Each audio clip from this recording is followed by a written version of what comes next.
Assalamualaikum warahmatullahi wabarakatuh. Selamat pagi soli-solihah kelas 2B. Bagaimana kabar hari ini?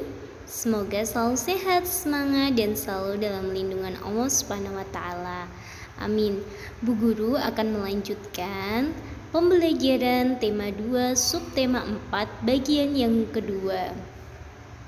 Namun sebelumnya, marilah kita baca basmalah bersama-sama. Bismillahirrahmanirrahim. Alhamdulillah, dengan bacaan basmalah kita akan diberikan kemudahan dalam menerima pelajaran ataupun materi yang Bu Guru sampaikan agar mudah diterima oleh anak-anak semua. Jangan lupa untuk senantiasa menjaga protokol kesehatan dengan memakai masker, menjaga jarak, mencuci tangan, menggunakan sabun dan air mengalir, menjauhi kerumunan, dan mengurangi mobilitas. Tema 2, bermain di lingkunganku. Subtema 4, bermain di tempat wisata.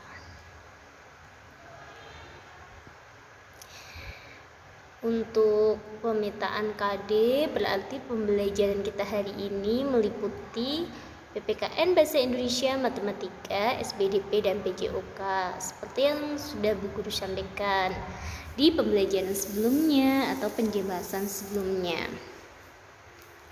Di sini untuk tujuan pembelajarannya, siswa dapat mengelompokkan keragaman benda di lingkungan sekitar, memecahkan masalah sehari-hari yaitu melibatkan pembagian, membuat karya hiasan dari bahan alami, melakukan prosedur variasi gerakan meliuk badan tanpa berpindah tempat atau gerakan non-lokomotor. Kemudian nanti mempraktikkannya, menulis hasil pengamatan tentang keragaman benda, mengelompokkan berbagai hal yang harus dilakukan dan tidak boleh dilakukan dalam kehidupan sehari-hari.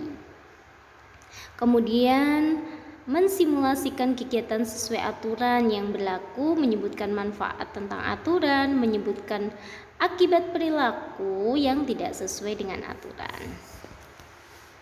Bu Guru senantiasa ingatkan untuk anak-anakku semuanya selalu melaksanakan perintah Allah Subhanahu wa taala dan menjauhi larangannya.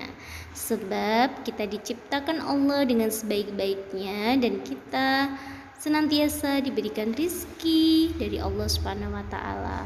Rizki itu baik berupa kesehatan, rizki kita bisa tetap semangat belajar, kita diberikan kepintaran, dan sebagainya.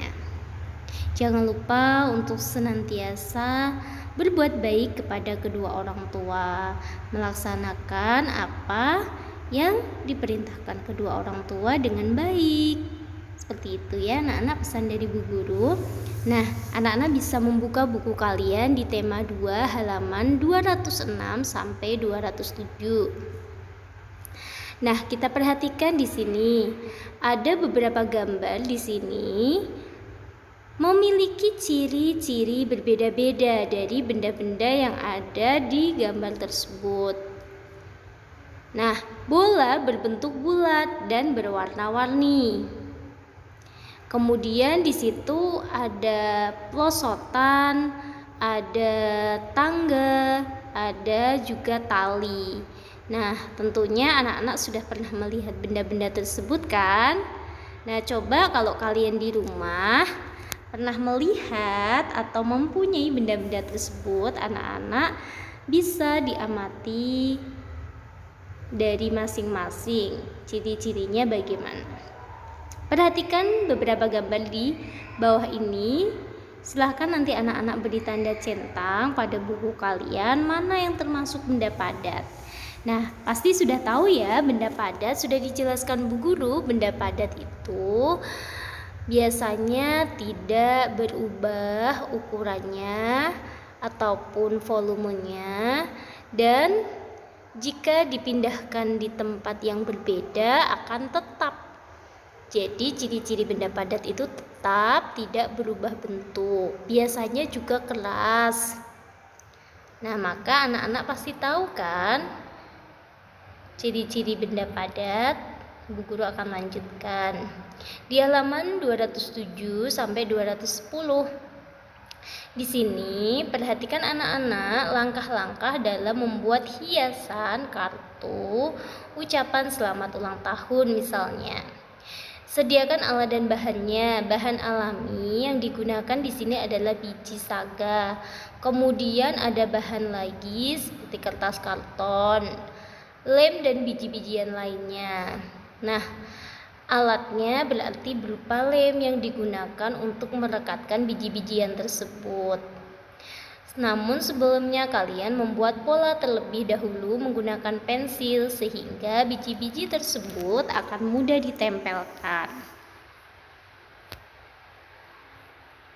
Bisa dicoba di rumah anak-anak.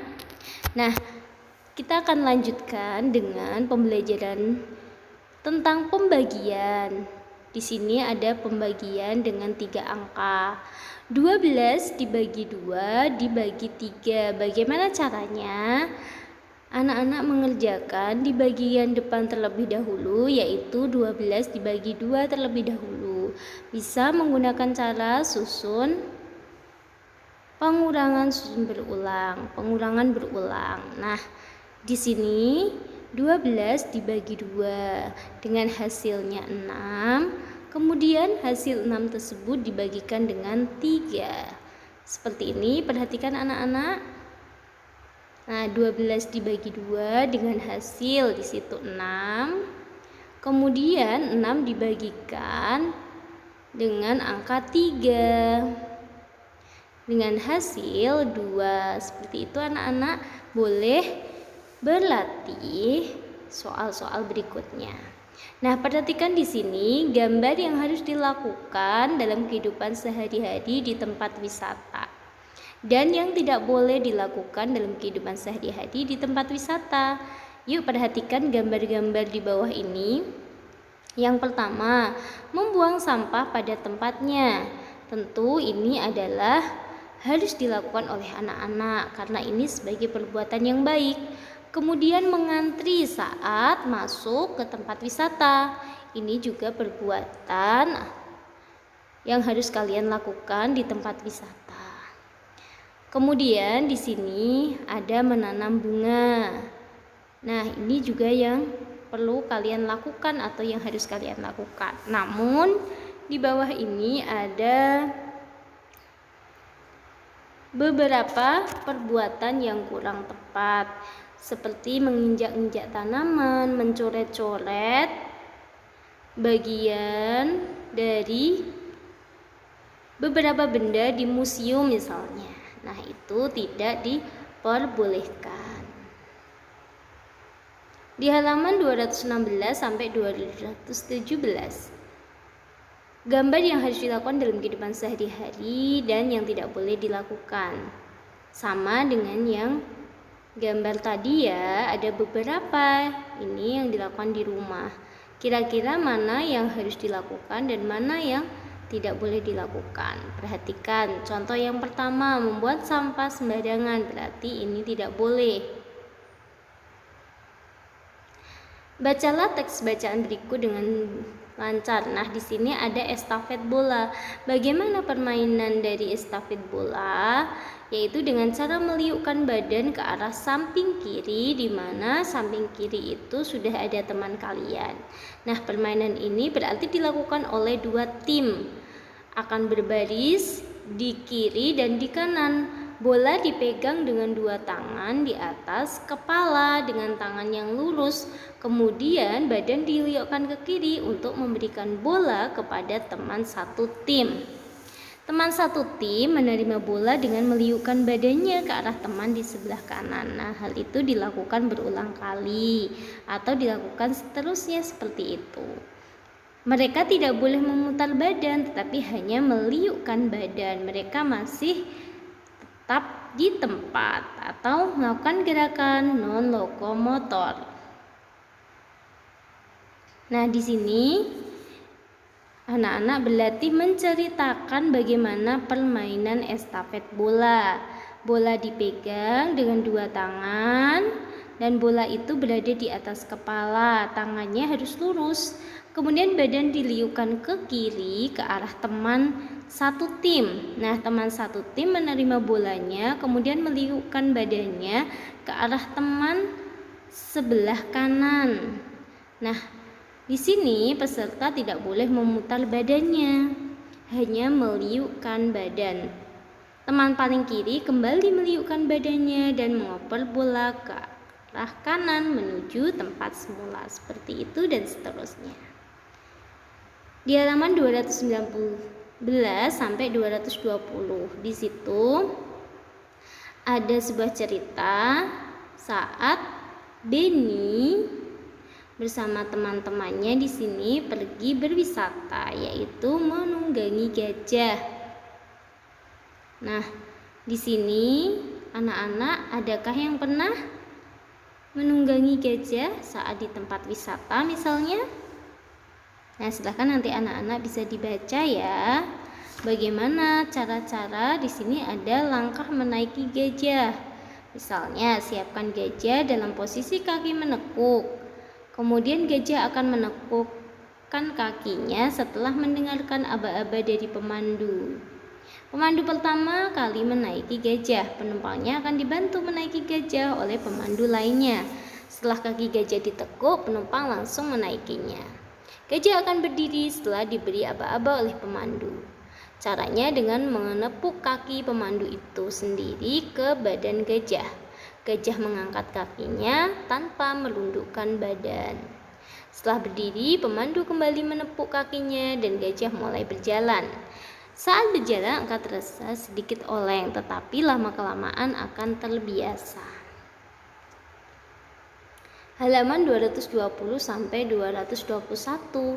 Nah, anak-anak memahami dengan mendiskusikan bersama teman kalian, orang tua di rumah, tentang makna dari kata yang tadi ada di dalam bacaan. Contoh menunggangi, maknanya berarti menaiki misalnya. Ada sewa, ada pemandu, ada menekuk, ada aba-aba. Sewa berarti memakai sesuatu dengan membayar uang. Pemandu penunjuk jalan. Menekuk melipat atau membengkokkan. Aba-aba kata perintah. Nah, pemandu di sini penunjuk jalan ini. Nah, biasanya yang tahu kondisi di lapangan. Contoh tadi ada pemandu gajah yang tahu bagaimana gajah tersebut. Kemudian anak-anak membuat kalimat. Di halaman 223 tentang manfaat mematuhi aturan naik kuda. Nah, ketika kalian di tempat wisata, kalian mematuhi aturan yang ada, misal diminta oleh pemandu gajah mengikuti aturan, maka kalian harus mengikuti.